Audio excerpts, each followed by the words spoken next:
I've heard like passing mention by you of Jackson Browne many times, which has a direct connection to this podcast.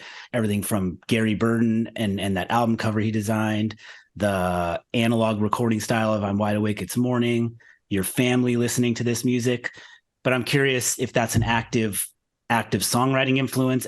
What's your relationship with him and his music? I mean, I love his music. Yeah, I got to meet him through my friend Gary Burton, R.I.P., who's a great artist and made basically like every kind of record from California, like album covers, like in the 60s and 70s, like Mamas and the Papas, like every Neil Young record, The Doors. I met him playing at one of Neil Young's Bridgeschool benefits. Yeah. And we just became strangely like really good friends, even though whatever, he's like 40 years older than me. Yeah, but yeah.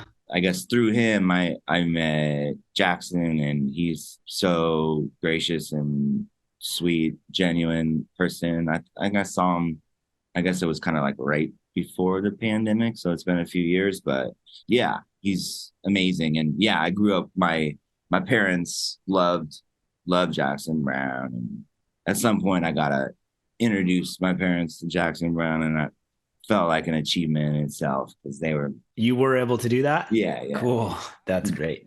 Was that when you're hearing that stuff as a kid and it's just sort of around you and you're hearing this music and entering into a world where you're going to start writing songs and stuff, was any of that landing on you that way? The future hides and the past just slides. England lies between, floating in a silver mist, so cold and so clean.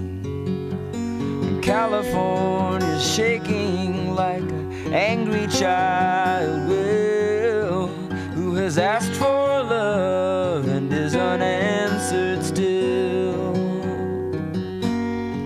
And you know that I'm looking back here. Oh, for sure. You know, you remember like 120 Minutes, like on MTV? Yeah, that absolutely. was like the alternative. It was like on Sunday nights.